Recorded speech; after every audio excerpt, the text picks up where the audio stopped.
At this level. Yeah, fairly safe. So, we can take it. So Assalamu alaikum everyone. Thank you very much for joining us, and apologies for making you wait. The council was meeting today to discuss some important areas on which there's been a lot of kind of weight. So today we have reached a few decisions that we need to share with you, and they are regarding the exams that Pakistan Medical Commission is supposed to conduct. So first one is about the medical and dental admission tests. We have agreed on the days and the syllabus of the exam. This exam is going to be held online, and it is going to be held between 30th August to 30th September. So it would be continue being held because it is an online exam.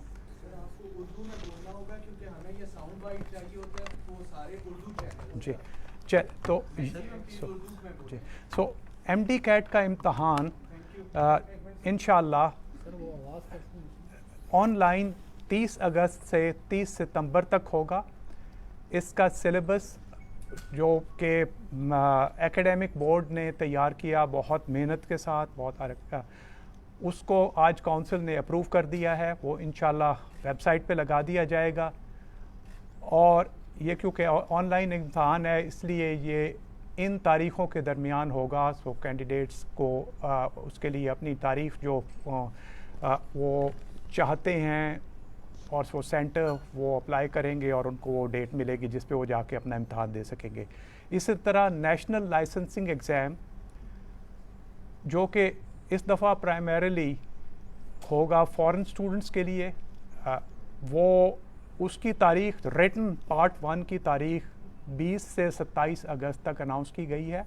उसका भी syllabus जो है वो approve कर दिया है council ने board की रिकमेंडेशन के बाद.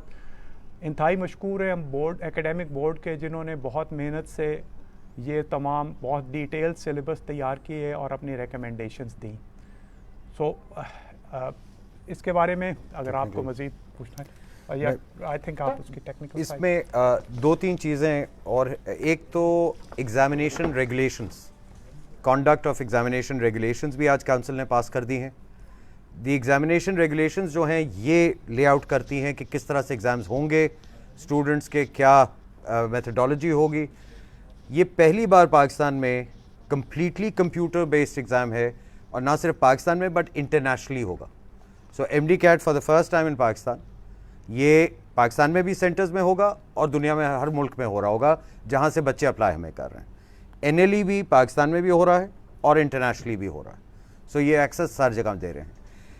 एग्जामिनेशन कॉन्डक्ट रेगुलेशंस हमने पास कर दी हैं. उसके अंदर सारी टर्म्स हैं. जैसे प्रेसिडेंट साहब ने बताया आपको पहली बार बच्चों के पास ऑप्शन होगी और कल सुबह से रजिस्ट्रेशन जो हमारे पास कोई 60,000 बच्चा प्री रजिस्टर कर चुका है, कल सुबह से फॉर्मल रजिस्ट्रेशन ऑन हो जाएगी.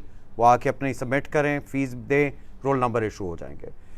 इसके साथ हम उनको एक फ्री प्रैक्टिस एग्ज़ाम भी ऑनलाइन दे रहे हैं, ट्यूटोरियल भी दे रहे हैं इसके अंदर. और उसके अलावा अगर वो और एग्ज़ाम करना चाहें प्रैक्टिस एग्ज़ाम तो वो भी कर सकते हैं टिल द एग्ज़ाम स्टार्ट्स. उसके अलावा इनको एक और फैसिलिटी दी जा रही जो पहले कभी नहीं होती थी, शेड्यूलिंग ये खुद कर सकते हैं. सो 15 जुलाई को रजिस्ट्रेशंस बंद होंगी. उसके बाद ये आके अपनी मर्ज़ी का सेंटर सेलेक्ट कर लें. 20 शहरों में सेंटर्स बन रहे हैं पाकिस्तान के, उसमें सेंटर सेलेक्ट करके अपनी पहली 3 ऑप्शनल डेट्स भी दे सकते हैं. अब वो डेट्स अगर अवेलेबल हुई उनको मिल जाएगा. सो 30 दिन का पीरियड है, इम्तहान की विंडो है, उसमें से कोई भी डेट्स उनको चाहिए वो कर लें. अगर खुदा न खास्ता कोई बच्चा बीमार हो जाता है इम्तहान से एक दिन पहले, तो हमने ये भी फैसिलिटी अब दे दी है कि वो आके इम्तहान रीशेड्यूल करा सकता है. सो वो कह सकता है ऑनलाइन आके कि जी मैं बीमार हूँ, कल सुबह नहीं आ पाऊँगा, तो मेरा इम्तहान प्लीज़ 15 दिन के बाद शेड्यूल कर दीजिए. ये भी सहूलत दे दी, क्योंकि जब एक दिन में सिर्फ इम्तहान होता है प्रॉब्लम ये होता है कि बहुत सारे बच्चे बीमार हो जाते हैं, कोई और प्रॉब्लम आ जाती है, इश्यूज़, फैमिली इमरजेंसीज, तो उसको भी केटर कर दिया गया. सो ये तो जहाँ तक इम्तहान का ताल्लुक. नेशनल लाइसेंसिंग एग्ज़ाम जो अभी हम लोग अगस्त में कर रहे हैं, वो बेसिकली जो रजिस्टर हमारे पास हुए हैं वो फॉरेन ग्रेजुएट्स हैं जो इंतज़ार कर रहे थे। जो पाकिस्तानी ग्रेजुएट्स हैं इस साल के, वो प्रॉबली लेंगे सेकेंड टाइम। एनएलई साल में मिनिमम 2 बार, प्रॉबली 4 बार होगा। तो प्रॉबली अब नेक्स्ट एनएलई होगा हमारा नवंबर में, दिसंबर में, तो वो पाकिस्तान के ग्रेजुएट्स वो उस वक्त दे सकते हैं, वो भी हमने कर दिया। उसके अलावा एक और मेजर स्टेप जो लिया है आज हमने admissions and conduct of programs की रेगुलेशंस भी पास कर दी। जो पिछले साल की थी एडमिशन रेगुलेशंस, वो सिर्फ इस साल की एडमिशंस के लिए थी।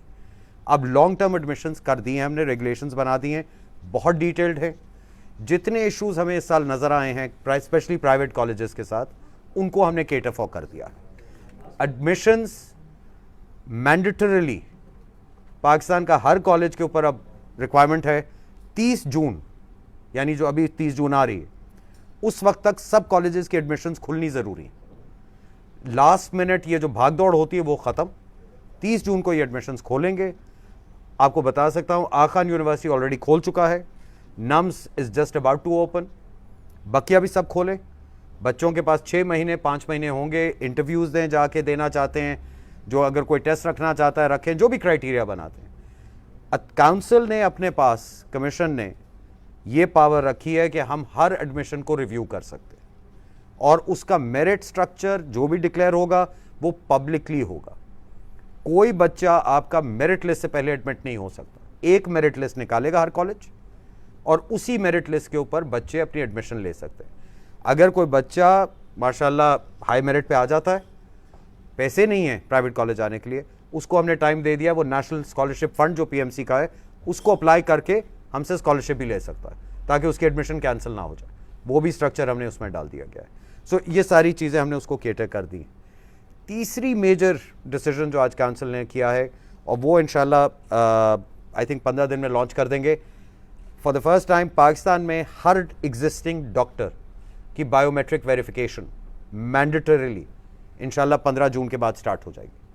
सो हर डॉक्टर को जाके अपनी मैंडेटरी करनी है बायोमेट्रिक वेरिफिकेशन, CNIC वेरिफिकेशन, ताकि हमें पता चले कि हमारे डॉक्टर्स हैं कहाँ, किधर हैं, कौन हैं, कौन सी प्रैक्टिस कर रहे हैं, किस अस्पताल में कर रहे हैं, सारा डेटा हमारे पास आए हमारे पास, ताकि फुल एक कंप्लायंस मौजूद हो हर प्रैक्टिशनर की। वो भी हमने कर दिया। एक आखिरी चीज़, बिकॉज ये इशू प्रॉब्ली आपको 1-2 दिनों में वैसे ही आ जाएगा मीडिया में, we are tackling it right now. Post graduate जो आपके ये MS, MD और CPSP प्रोग्राम्स बहुत सारे होते हैं, अस्पतालों में होते हैं, उनमें से बहुत सारे ऐसे थे जो अभी इंस्पेक्ट होकर क्रेडिट नहीं हुए थे। लाहौर हाई कोर्ट ने एक फ़ैसला दिया है जिसमें उन्होंने कहा है कि अगर टीचिंग हॉस्पिटल अक्रेडिट नहीं होगा PMC के पास, तो आप उसमें प्रोग्राम नहीं चला सकते। तो वो हमने कल सुबह मंडे से इंशाल्लाह फॉर्म ऑनलाइन कर देंगे। हर टीचिंग हॉस्पिटल पाकिस्तान में जिसने अपना कोई प्रोग्राम चलाना है, they are required to immediately submit their application, और हम उसकी फिर इंस्पेक्शंस के लिए इमीडिएट शेड्यूलिंग कर देंगे, ताकि वो कोई मामला प्रॉब्लम किसी को ना आए, वो प्रोसेस चलना शुरू हो जाए। तो प्रिंसिपली डिसीजंस और भी बहुत सारे, बट कोर डिसीजंस जो हमारे इशूज़ थे। सो MD CAT is on, national licensing exam भी हो रहा है। नेशनल इक्विवेलेंस बोर्ड एग्ज़ाम बाहर के ग्रेजुएट्स का पाकिस्तान में आने के लिए उसकी डेट्स हमने फिक्स कर दी हैं, which is October first week, मगर उसका सिलेबस अभी हमें बोर्ड से आना है, वो आ जाएगा आई थिंक। डेंटल का भी NLE dental, because foreign graduates में कोई नहीं है डेंटल, वो बाद में होगा, तो उसका भी सिलेबस हम लोग 24 को जो हमारी मीटिंग है उसमें हम लोग इंशाल्लाह अप्रूव कर देंगे। तो ये मेजर डिसीजंस हैं जो आज के। जी, इस साल सर 3 सब्जेक्ट्स के पेपर हो रहे हैं, फिजिक्स, बायो और FSC के। सर जब ये बच्चे मेडिकल कॉलेज के लिए पेपर देंगे तो ज़ाहिर है 50% ये भी इंक्लूड होगा, FSC के मार्क्स भी इंक्लूड होंगे 50%।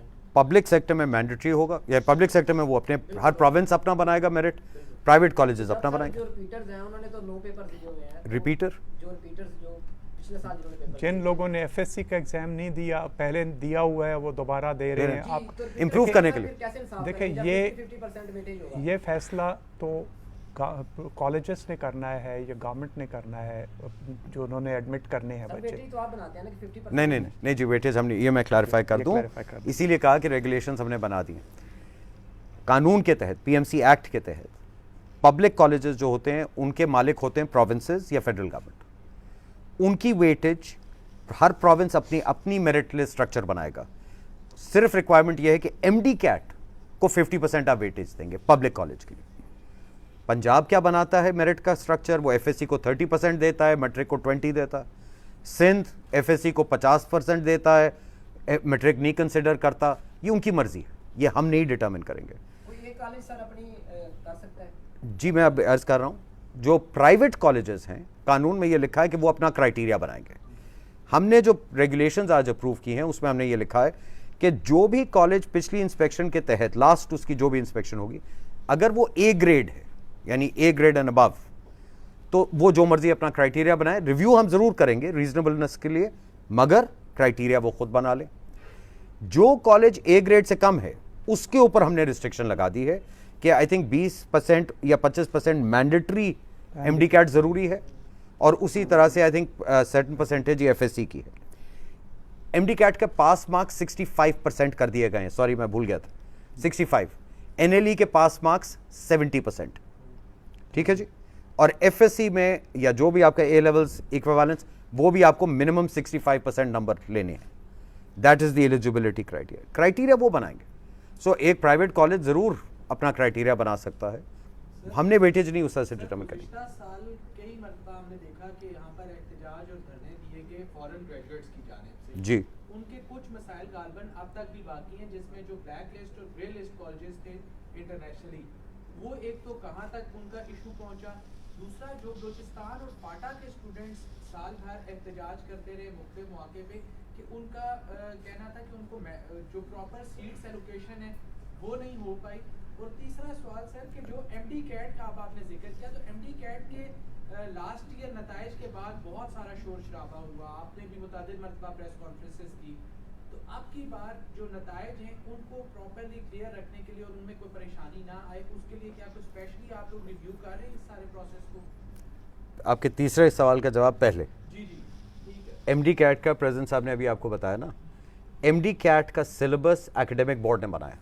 आज चेयरमैन एकेडमिक बोर्ड को हमने काउंसिल में मधु किया था, उन्होंने हमें पूरी ब्रीफिंग दी। उनकी जो कमिटी थी एक काउंसिल उनके बोर्ड की जिसने सिलेबस बनाया, आई थिंक 44 मीटिंग्स उन्होंने की हैं, और बोर्ड ने कोई 15 मीटिंग्स उसके ऊपर की। तो इन लोगों ने बेतहाशा काम करके, उसके अलावा जो उन्होंने हमें बताया है कि हर सूबे के उनके प्रोविंशियल सिलेबसेस को बुलवाया, आईबीसीसी, बल्कि पहली बार ए लेवल के भी सिलेबस को सामने कंसिडर किया गया है। उसके बाद उन्होंने उसमें से सिलेबस निकाला है। एक चीज़ मैं आपको क्लियर कर दूं, क्योंकि ये पिछले साल भी यही कंफ्यूजन खड़ी हुई थी, हम एफएससी का इम्तिहान नहीं ले रहे, ना कानून मुझे कहता है कि मैं कॉमन सिलेबस निकालूं। ये एक एंट्री टेस्ट है असेसमेंट का। मैं आपको ये भी अर्ज करता जाऊं, बिकॉज अभी खुल जाएगा सिलेबस, आपको पता चल जाएगा। इस साल एमडी कैट में बायोलॉजी, केमिस्ट्री, फिजिक्स, इंग्लिश और एक नई चीज़ ऐड हो गई है, वो है लॉजिकल रीजनिंग। ये 5 मुख्तलिफ कैटेगरीज के सवालात आएंगे। ये हमारा असेसमेंट इम्तिहान है। हमने ये असेस करना है कि एक बच्चा उस काबिलियत का है कि वो आके मेडिकल स्कूल, वो भी 5 साल, हैंडल कर सकता है कि नहीं। इसका कोई ताल्लुक नहीं है एफएससी वगैरह से। We have to do this.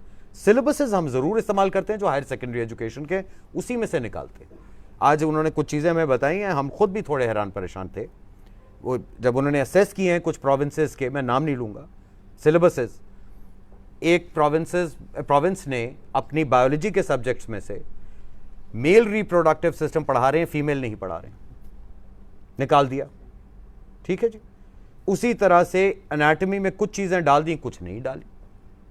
तो ये देखिए, हम इस मुझे एक बच्चा जो मेडिकल स्कूल में लाना है, आई नीड टू नो कि उस बच्चे ने वो मिनिमम रिक्वायरमेंट्स बेसिक साइंसेज की पढ़ी हैं जिसके ऊपर वो आके हैंडल कर पाए और पहले साल फेल ना हो जाए।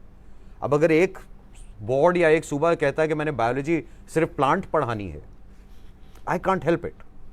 अगर किसी ने मेडिकल स्कूल आना है, उनको हमारे सिलेबस को देखना है, उसकी तैयारी करनी है। So that is why. और लॉजिकल रीजनिंग इसलिए डालिए क्योंकि हम ये भी असेस करना चाहते हैं कि बच्चों की कॉमन सेंस रीजनिंग कैपेबिलिटीज़ क्या हैं, प्योर मैथमेटिक्स को देखते हुए, लॉजिक इज मैथमेटिक्स, तो वो भी डाल दिया।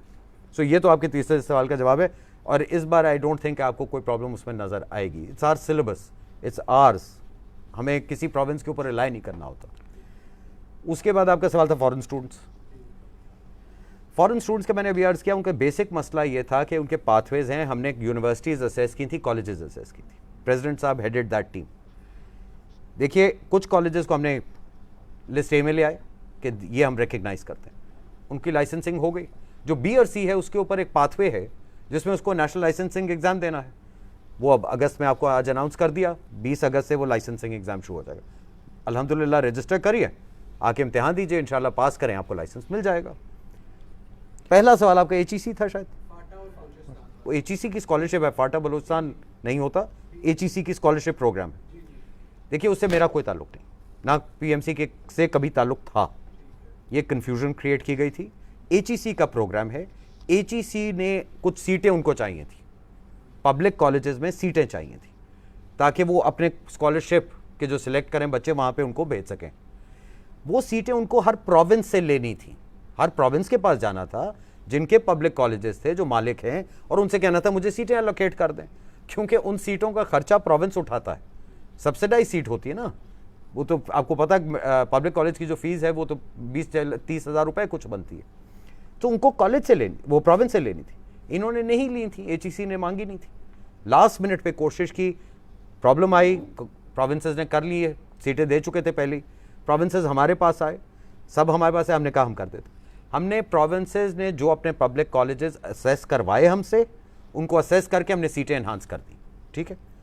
अब प्रोविंसेस ने हमसे जितनी सीटें मांगी हमने उनको असेस करके दे दी, वो एचईसी ने बच्चे नॉमिनेट भी कर दिए हैं, तो आई थिंक वो मसला तो हल हो चुका है।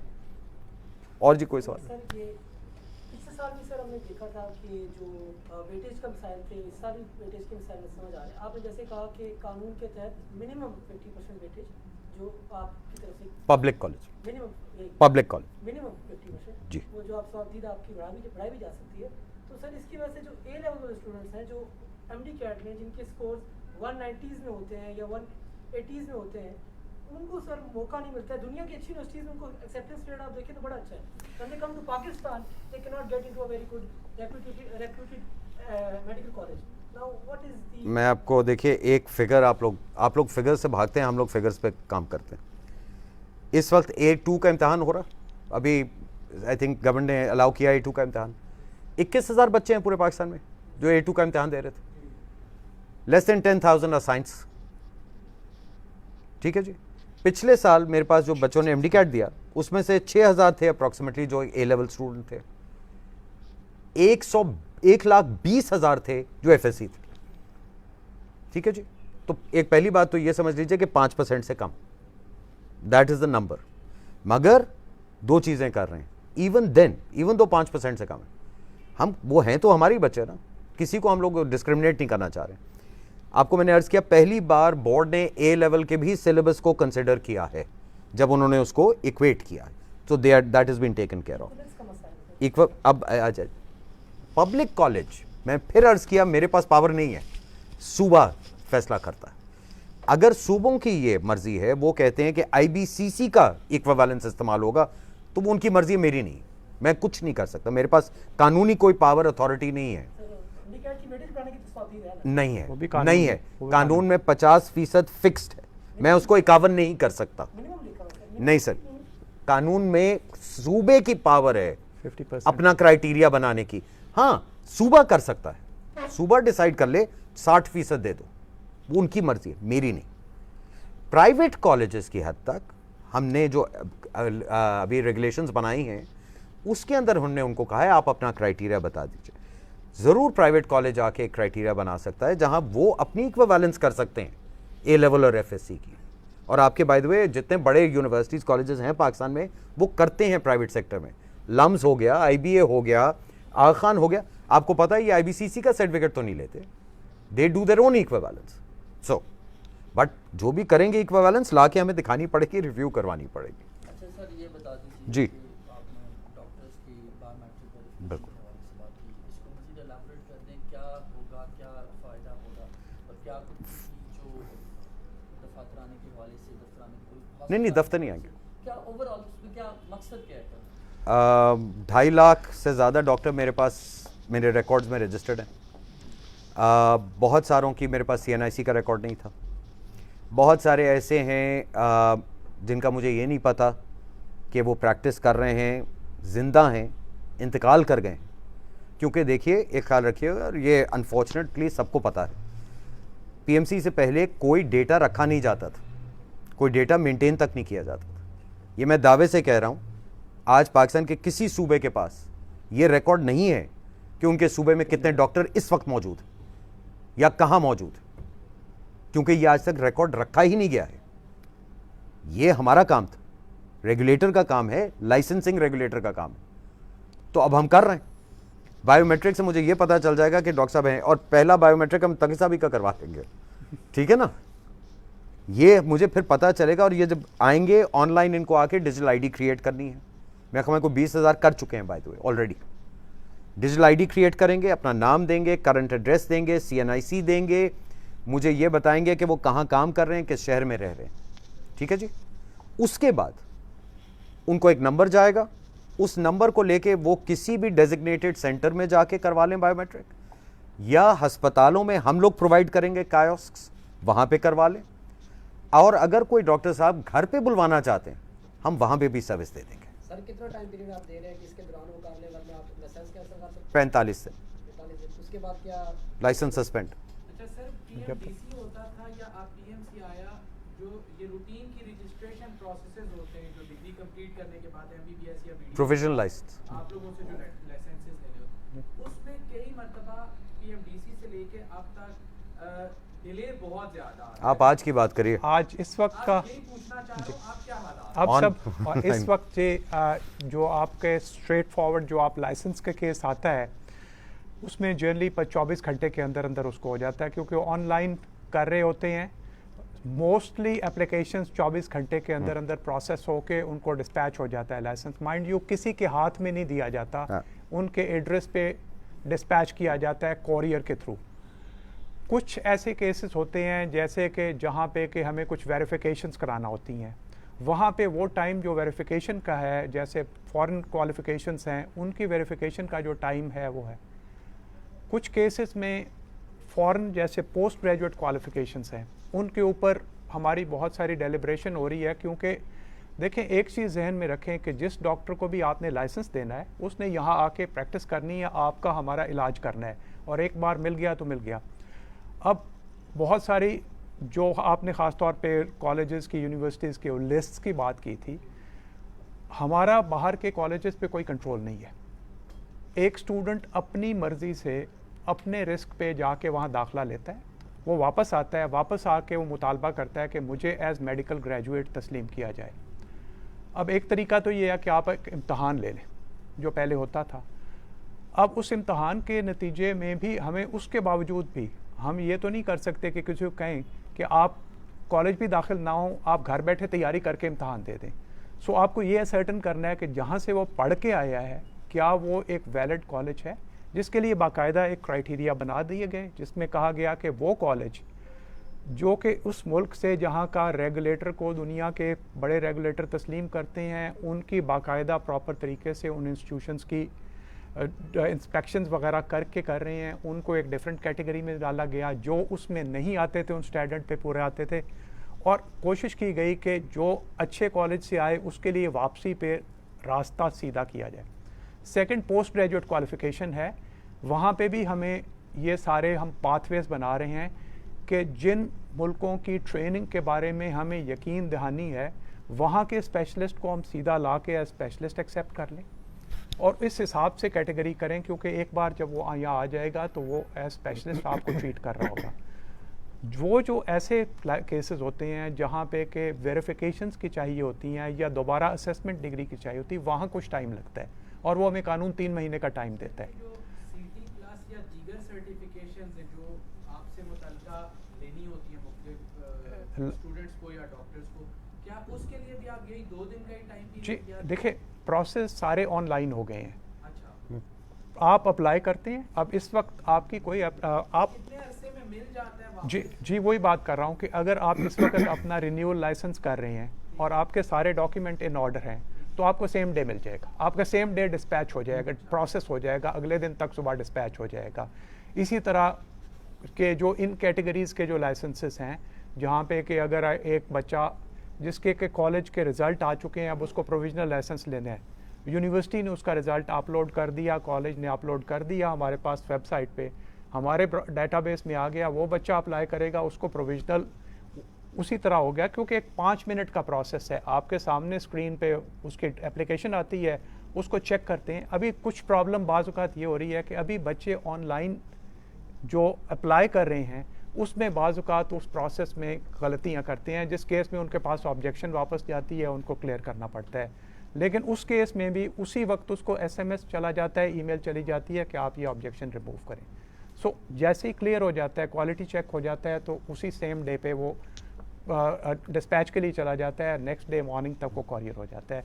सो हम बहुत सारे टेस्ट कर चुके हैं जो लोगों ये ने भी कहा जी अभी हमें नेक्स्ट डे मिल गया। स्पीड अप कर जाएगा बिकॉज बाय इंशाल्लाह जुलाई हम डिजिटल लाइसेंस ला रहे हैं।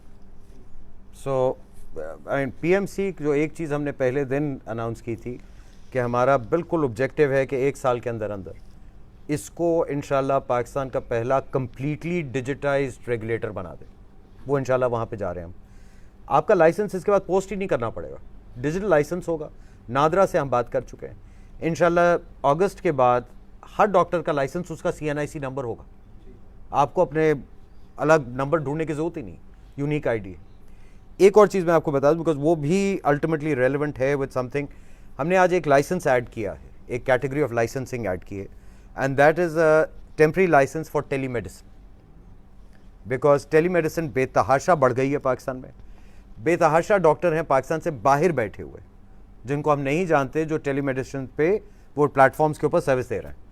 तो वो आज हमने लाइसेंस को अप्रूव कर दिया है। तो अगर कोई डॉक्टर बाहर बैठा है पाकिस्तान से और पाकिस्तान में टेलीमेडिसिन करना चाहता है तो 3000 रुपये या कुछ फ़ीस है, वो ऑनलाइन आके फौरी अप्लाई करे। अगर उस मुल्क में लाइसेंस शुदा है बता दे हमें और पेमेंट कर दे, उसको फौरी लाइसेंस डिजिटली इशू कर दिया, वेरिफिकेशन के बाद वेरिफिकेशन कर दिया। Most welcome.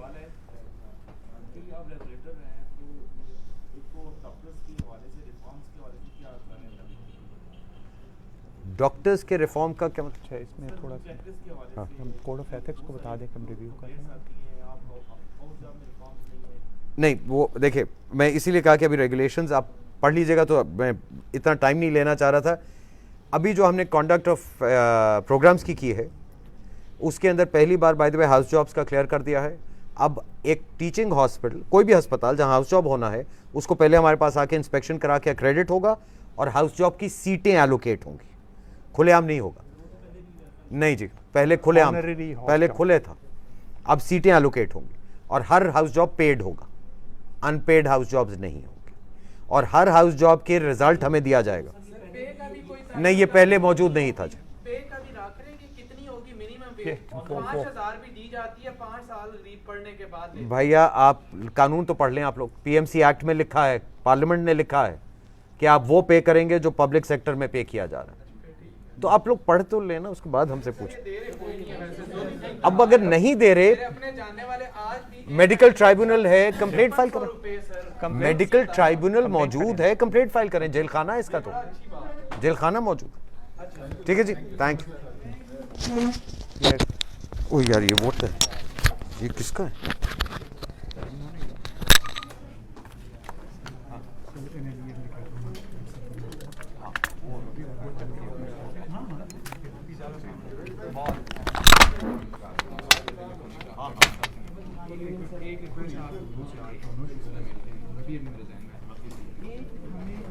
ये गलती अगर आप लोग अक्सर करेंगे तो फायदा और नुकसान ही होगा।